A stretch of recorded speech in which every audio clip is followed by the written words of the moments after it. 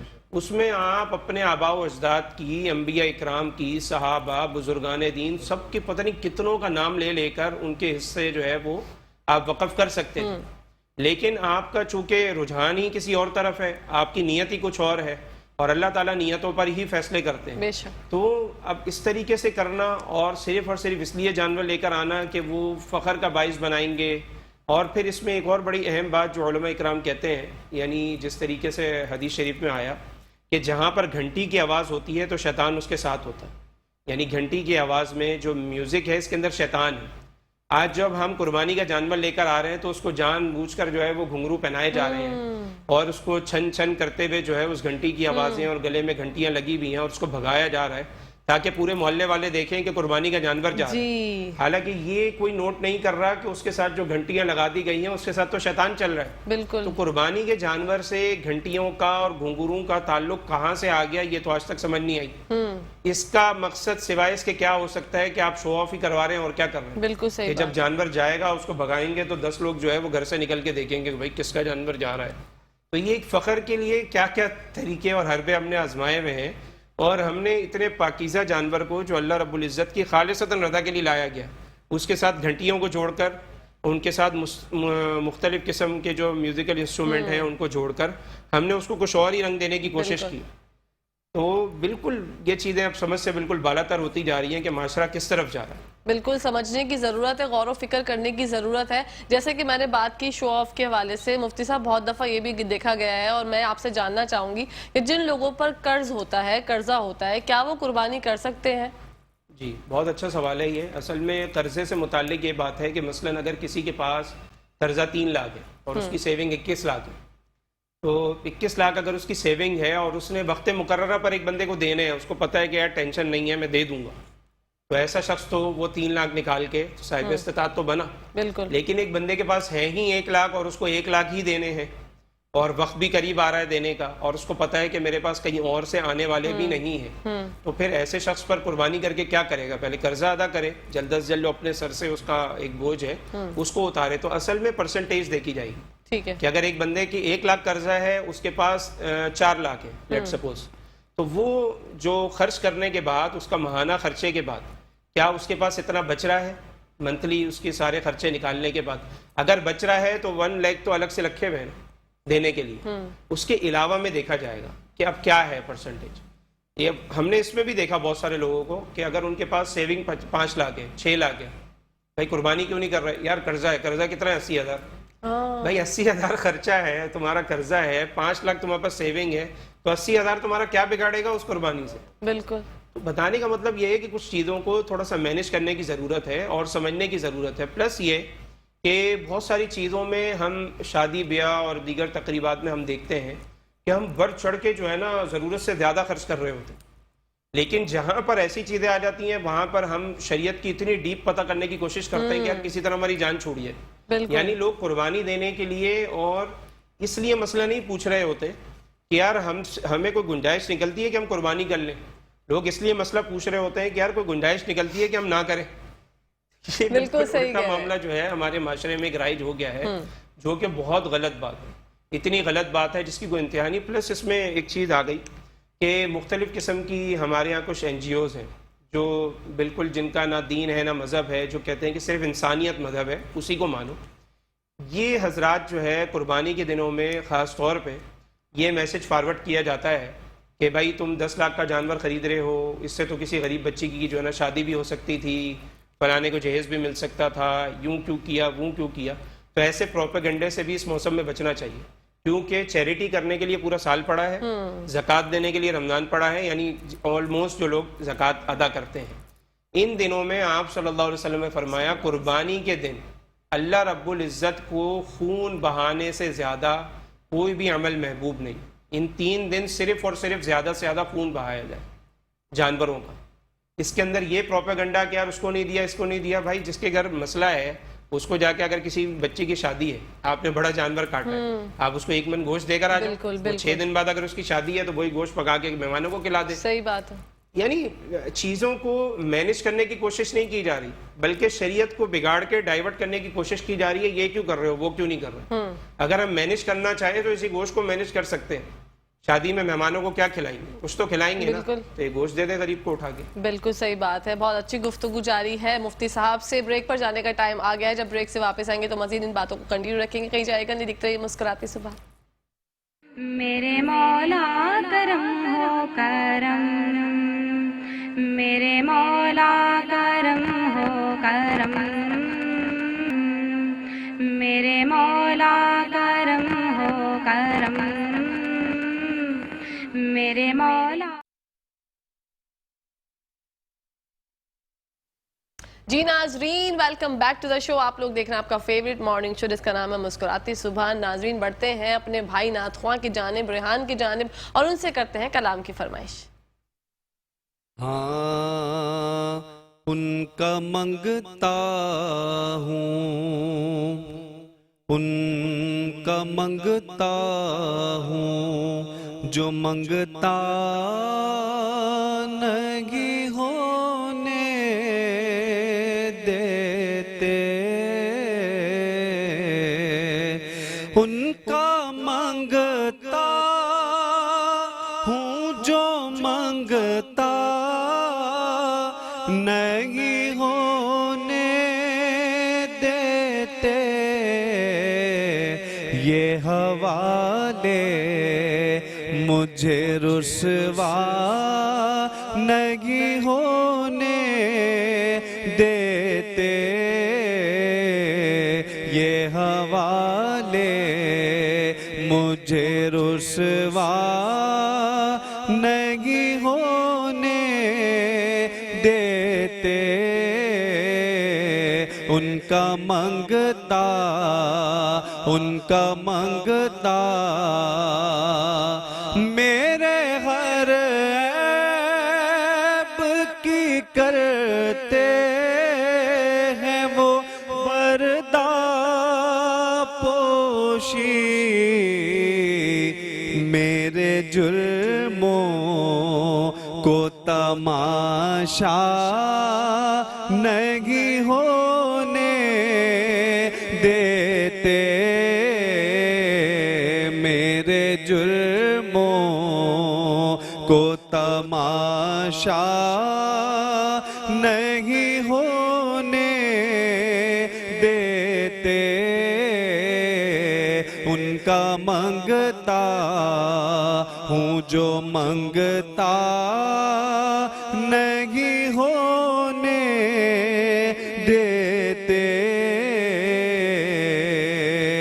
اپنے منگتوں کی وہ فہرست میں رکھتے ہیں مجھے.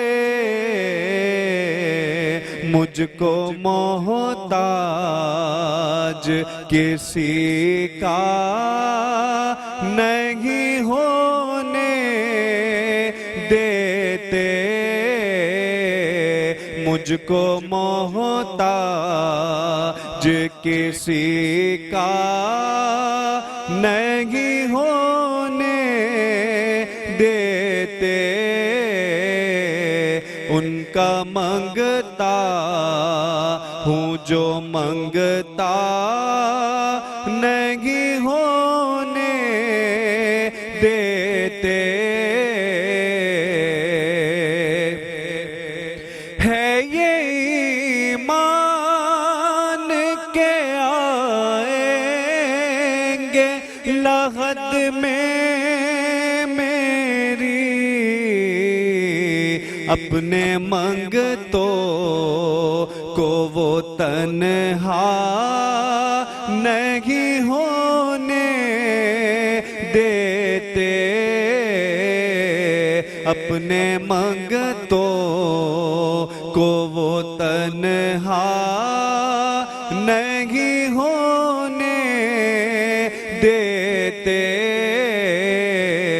ان کا منگتا ہوں جو منگتا نہیں ہونے دیتے یہ حوالے مجھے رسوا نہیں ہونے دیتے. سبحان اللہ، ماشاءاللہ، بہت خوبصورت ریحان بھائی. بڑھتے ہیں مفتی صاحب کی جانب. مفتی صاحب، دیکھا یہ گیا ہے جو خواتین جو ورکنگ وومنز ہوتی ہیں، کیا ان پر قربانی جائز ہے؟ وہ کر سکتی ہیں قربانی؟ جی بالکل، ورکنگ وومنز اور اسی طرح جو بھی آدمی کماتا ہو اور یا اس کے پاس ایسی سیونگ ہو، جیسے اس کے پاس سونا ہے، چاندی ہے، تو اب سونے کا نصاب 7.5 تولے ہے. اگر کسی کے پاس 7.5 تولے سونا ہے یا اس سے زیادہ ہے تو وہ اس پر ظاہر ہے اپنا جو اس کا پوری جو کل مال ہوگا اس کا 40واں حصہ دے گا، جس کو ہم 2.5% کہتے ہیں. اسی طریقے سے ایک شخص کے پاس 52.5 تولے چاندی سے زیادہ کی رقم ہے، اس کے اوپر بھی ظاہر ہے کہ زکوٰۃ لگے گی. اور اسی طریقے سے کسی کے پاس 52.5 تولے چاندی نہیں ہے اور 7.5 تولے سونا بھی نہیں ہے، یعنی نہ سونے کا پورا نصاب ہے نہ چاندی کا ہے، لیکن ایک ورکنگ وومن ہے، اس کے پاس یہ دونوں چیزیں ہیں اور وہ کماتی بھی ہے. تو پورے سال کے بعد جو اس کی سیونگ ہے، اس سیونگ کو اس جو جتنی اس کے پاس چاندی ہے، جتنا سونا ہے، ان دونوں کے ساتھ انکلوڈ کیا جائے گا اور سب کے پیسے ٹوٹل کرنے کے بعد اس کا 40واں حصہ نکالا جائے گا. وہ جو 40واں حصہ ہوگا وہ ہوگی زکوٰۃ. لیکن جو قربانی کا معاملہ ہے وہ نصاب تو یہی ہے جو زکوٰۃ والا ہے، لیکن قربانی میں معاملہ یہ ہے کہ قربانی میں سال گزرنا شرط نہیں. اگر کسی کے پاس بقرہ عید سے ایک دن پہلے یا صبح فجر کے ٹائم بھی پیسے اتنے آ گئے جو اس کی زکوٰۃ کی رقم کے بقدر بنتے ہیں، تو اس کے اوپر جو نصاب کے بقدر بنتے ہیں زکوٰۃ کی، تو اس پر قربانی کرنا، وہ ورکنگ وومن ہو یا بندہ ہو، بندی ہو، کچھ بھی ہو، اس کے اوپر قربانی واجب ہو جائے گی. لیکن ہمارے یہاں آلموسٹ یہ ہوتا ہے، جو ہمارا معاشرہ ہے اس میں یہ ہوتا ہے کہ اگر بیگم کے پاس سونا رکھا ہوا ہے یا سیونگ رکھی ہوئی ہے تو شوہر ہی اس کی طرف سے ایک حصہ جو ہے وہ قربان کر دیتا ہے کہ بھائی آپ جو ہے، ایک میرا ہے، ایک میری وائف کا ہے، ایک والدہ کا ہے. جیسے الحمدللہ ہمارے ایک ماحول ہے، تو اس میں بھی فقہاء کرام نے کہا کہ قربانی ہو جاتی ہے، پھر عورت کو الگ سے قربانی کرنے کی ضرورت نہیں. ٹھیک ہے، کیونکہ ظاہر ہے وہ ثواب دید پہ تھا، بھائی آپ کر دیں میں کر دوں، ایک ہی بات ہے. تو انہوں نے کر دیا آپ کے اس کا، تو وہ ادا ہو جاتا ہے. تو آلموسٹ یہی ہوتا ہے ہمارے معاشرے میں. ٹھیک ہے، تو مطلب وہ صحیح طریقہ ہے، اگر وہ بھی ہو جاتا ہے تو وہ بھی ہو جائے، کوئی مسئلہ نہیں ہے، کیونکہ وہ آپ کی طرف سے قربانی ہو گئی. ٹھیک ہے. اچھا، عموماً یہ دیکھا گیا ہے کہ جو حصوں کا جو سلسلہ ہوتا ہے، جگہ جگہ پہ بینرز بھی لگے ہوئے ہوتے ہیں. کچھ لوگ اس میں جو ہے وہ مطلب آپ کو پتہ نہیں ہوتا، آپ بس پیسے جمع کروا دیتے ہیں اور آپ کو سمجھ نہیں آتی کہ بھئی آپ کی جو قربانی کے پیسے تو آپ نے دے دیے، لیکن وہ کس طرح قربانی کا جانور قربان ہو رہا ہے، کس طرح پل رہا ہے، اس طرح سے آپ کو کچھ پتہ نہیں ہوتا. تو کیا یہ طریقہ صحیح ہے کہ آپ ایک جگہ پہ پیسے جمع کروا دیں اور اس میں سے حصہ آپ کا ہو جائے؟ جی اب ظاہر ہے جیسا کہ ابھی آج کل مہنگائی اتنی ہو رہی ہے، تو ایک بندے کی بالکل استطاعت سے جو ہے نا وہ باہر ہوتا جا رہا ہے کہ وہ ایک کمپلیٹ جانور لے کر آئے، اور اس میں پھر ظاہر ہے لوگ حصوں کی طرف جاتے ہیں کیونکہ اس میں تھوڑی آسانی ہو جاتی ہے. تو اس میں پہلا تو یعنی درجہ یہی ہے کہ گھر والے جیسے آپس میں کزن ہوتے ہیں، قریبی رشتہ دار ہوتے ہیں، اور وہ قریب اگر رہتے ہوں یا کچھ محلے والے جن پہ اعتماد ہو، وہی سب مل کر ایک جانور لے آئیں تاکہ وہ اپنے سامنے اس کی دیکھ بھال کر سکیں. پہلا درجہ تو یہی ہے. دوسرا درجہ یہ ہے کہ مدارس ہیں اور مختلف قسم کی چیریٹیز ہیں، وہ لوگ بھی اپنی اپنی سطح پر یہ کام کرتے ہیں. تو اس میں یہ دیکھ لیا جائے کہ جہاں پر علماء اکرام کی پوری ٹیم ہو اور شرعی اصولوں کے عین مطابق معاملات ہوتے ہوں. یعنی صرف ہم نے دیکھا بعض جگہ پر کہ بعض نوجوان لڑکوں نے کوئی ذمہ داری لی، کوئی عالم دین کسی سے کوئی انسٹرکشن یا کوئی گائیڈ لائن نہیں لی، تو ہم نے وہاں پر ایسے مناظر ہوتے ہوئے دیکھے کہ الامان والحفیظ، یعنی کچھ لڑکوں کو شوق ہو گیا محلے کے، انہوں نے کہا بھائی آپ کا جانور تو ہم ذبح کریں گے. اب وہ جانور ابھی اس کے ہلکی سی چھری پھری ہے اور وہ اٹھ کے بھاگنا شروع ہو گیا. ایک لڑکا اس کی گردن کے ساتھ لٹکا ہوا اور بھاگتے بھاگتے اس پہ چھری پھیرے جا رہا ہے، وہ بھاگے جا رہا ہے مستقل. اب نہ یہ پتا کہ قبلے کا رخ ہے نہیں ہے، کیا معاملہ ہے، کہاں جا رہا ہے کہاں نہیں جانور، بس وہ اصل ان کا یہ تھا کہ جی کسی طرح اس کو وہ کر دے. تو ایسے سینکڑوں واقعات وہ جو نئے نئے نوجوان جو ہوتے ہیں نا، جن کو شوق چڑھ جاتا ہے بلا وجہ کا، تو ایسے جو اپنی نوجوان نسل ہے جو بیچارے ابھی کم علم بھی ہیں اور ٹین ایجر بھی ہیں، تو ان کے ہاتھوں میں اپنی قربانیاں دے کر ضائع نہ کریں. آج بھی بہت سارے چیریٹی کے کام کر رہے ہیں نوجوان، ان کو سلام ہے، لیکن اگر ان کے ساتھ علماء کرام کی گائیڈ لائن نہیں ہے اور کوئی عالم دین ان کو سپورٹ نہیں کر رہا یا اس سے انہوں نے خود مدد نہیں لی، تو عالم دین کو کیا پڑی ہے کہ ان کو جا کر گائیڈ لائن دے جب وہ خود ہی رابطہ نہیں کر رہا ہے. تو اس کے اندر پھر تھوڑی احتیاط کریں، ایسے سنجیدہ لوگوں کو اور ایسے سنسیئر لوگوں کو دیں جو پرانا کام کر رہے ہیں، جن کے ساتھ علماء کرام جڑے ہوئے ہیں، ان کی انسٹرکشن اور گائیڈ لائن کے ساتھ وہ کام کرتے ہیں. لہٰذا اس میں یہ ہوتا ہے کہ پھر آپ کی قربانی یعنی حد درجے یہ ہوتا ہے کہ انشاءاللہ وہ صحیح طریقے سے ہوگی. اور اس میں زیادہ تر مدارس آ جاتے ہیں جہاں پر کتابیں پڑھائی جا رہی ہیں، علماء اکرام تیار ہو رہے ہیں، وہاں پر تو 100% الحمدللہ یقین ہوتا ہے کہ وہ ساری چیزیں علماء اکرام کے سامنے ہی ہو رہی ہوتی ہیں.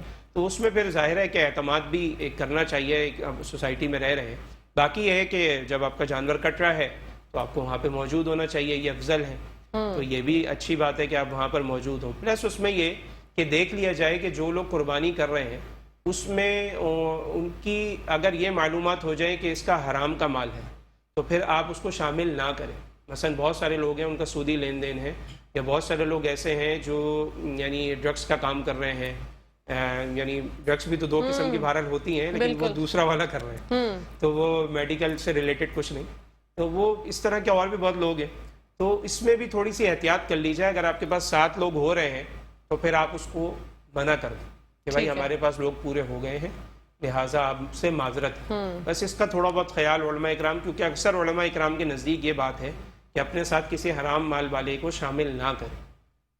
اس سے آپ کی قربانی کھٹائی میں پڑ سکتی ہے، مشکوک ہو سکتی ہے.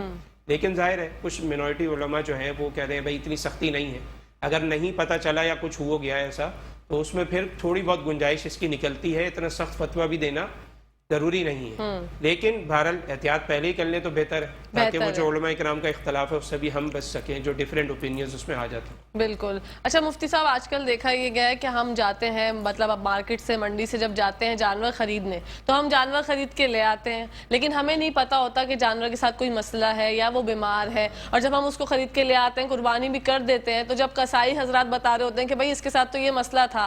کبھی کبھی یہ دیکھا گیا جو بچیاں ہوتی ہیں وہ پریگننٹ ہوتی ہے، تو بڑا مسائل ہوتے ہیں اس کے بھی. تو اس پر روشنی ڈالیے گا کہ ہماری قربانی قبول ہو جاتی ہے؟ جی، اس میں بھی ظاہر ہے علماء اکرام ماشاءاللہ جو ہمارے فقہ امت ہے، اللہ ان کو جزائے خیر دے، ساری چیزیں مینشن کی ہیں انہوں نے. مثلا ایک تو یہ ہے کہ جو جانور ہے اس کا جو کان ہے وہ 1/3 کٹا ہوا نہ ہو. تھوڑا بہت ہلکا پھلکا کٹا ہوا ہے تو ٹھیک ہے، اتنا نہ کٹا ہو جس کو ہم 1/3 کہتے ہیں، ٹھیک ہے جی، اتنا نہ کٹا ہوا ہو. اسی طریقے سے اس کے جو دانت ہیں وہ ہوں، ایسا نہ ہو کہ اس کے دانت اتنے چھوٹے ہوں یا بالکل نہ ہو کہ وہ چارہ چبا ہی نہ سکتا ہو، یہ عیب ہے. اسی طریقے سے جانور جو ہے وہ اندھا ہو، ٹھیک ہے، یا اتنا پاگل ہو کہ اس کو یہ سینس نہ ہو کہ بھائی مجھے کوئی چارہ کھلا رہا ہے، یا وہ قربانی گاہ تک چل کر بھی نہ جا سکتا ہو. اسی طریقے سے وہ لنگڑا نہ ہو، ٹھیک ہے، اور اسی طریقے سے اس کو اتنی گہری چوٹ نہ لگی ہوئی ہو جو اس کے گوشت تک سرایت کر رہی ہو، اور اتنا کمزور جانور نہ ہو جس کا بالکل صرف گودا نظر آ رہا ہو اس میں، اس کے علاوہ اور کچھ نہ ہو، یعنی بالکل ایسا جو ہے وہ جانور ہو. اس طریقے کے جانور جو ہے ان کو لینے سے اوائڈ کرنا چاہیے. لیکن آپ جانور صحیح سالم لے آئے. اب جب قربانی ہو رہی ہے تو اس میں آپ کو پتہ ہے کھینچا تانی جانور کے ساتھ ہو جاتی ہے. تو جب اس وقت ہوئی اور اس کا کوئی ہاتھ پاؤں ٹوٹ گیا تو اس وقت اب اس ایپ کا اعتبار نہیں ہے، کیونکہ اب وہ قربانی کی جگہ پر کھڑا ہوا ہے. ٹھیک ہے، اب ہو ہی جاتا ہے کہ بھائی کھنچ گیا اور ایسا کچھ ہو گیا، ٹانگ ٹوٹ گئی، کھینچنے میں کسائی نے توڑ دی، اس میں پھر اس کا اعتبار نہیں کیا جائے گا، پھر آپ کی قربانی ٹھیک ہی ہوگی.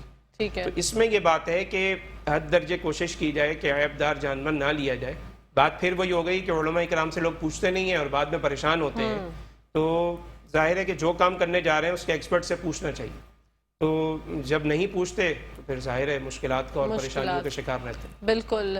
مفتی صاحب، قربانی کا جو صحیح طریقہ ہوتا ہے وہ کیا ہوتا ہے؟ مطلب نارملی لوگوں کو نہیں پتا ہوتا کہ کون کون سی دعائیں پڑھنی ہوتی ہیں، کیا بولنا ہوتا ہے، کس طرف قبلے کا رخ رکھنا ہوتا ہے، گردن کس طرح سے موڑنی ہوتی ہے جانور کی، جو بھی طریقے ہیں وہ کس طرح سے ہوتے ہیں، چھری کتنی گہری پھیرنی چاہیے. بعض جو ہوتے ہیں نا ہمارے برساتی مینڈک کسائی بھی اس موسم میں بہت زیادہ نکل آتے ہیں، تو یہ بھی ایک بہت بڑا مسئلہ ہے. جی کیا آپ فرما رہے ہیں؟ بریک لینی ہے ہم نے؟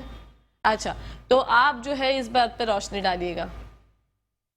اچھا جی، ماشاءاللہ بڑا اچھا سوال ہے. اس میں پہلی چیز تو یہ ہے کہ اس میں اس چیز کا خیال کیا جائے کہ ایک جانور دوسرے جانور کے سامنے ذبح نہ کرے، اس کو منع کیا گیا ہے. کیونکہ وہ جو بیچارہ دوسرا جانور ہے نا، اس کو پہلے ہی خون خشک ہو چکا ہوتا ہے اس کو دیکھ کر. تو قربانی گاہ جو ہے اس میں اتنا خیال کیا جائے کہ ایک جانور دوسرے جانور کے سامنے ذبح نہ ہو. ٹھیک ہے. پلس یہ کہ جب جانور کو آپ نے لٹایا تو اس کو سب سے پہلے قبلہ رخ کریں، یعنی جہاں قبلے کا رخ ہے تو اس کی گردن جو ہے یہ جگہ اس کی قبلے کی طرف کر دیں تاکہ وہ قبلہ رخ ہو جائے. نمبر تیسرا، صحیح عقائد کا بندہ اس کی گردن کاٹے. کوئی غلط عقائد کا آدمی ہو، جیسا کہ بہت سارے برساتی آپ نے کہا، تو وہ آ جاتے ہیں. اس میں ایسے ایسے بدعقیدہ قسم کے لوگ ہیں کہ جس کی وجہ سے آپ کی قربانی مشکوک ہونے کا خطرہ ہے.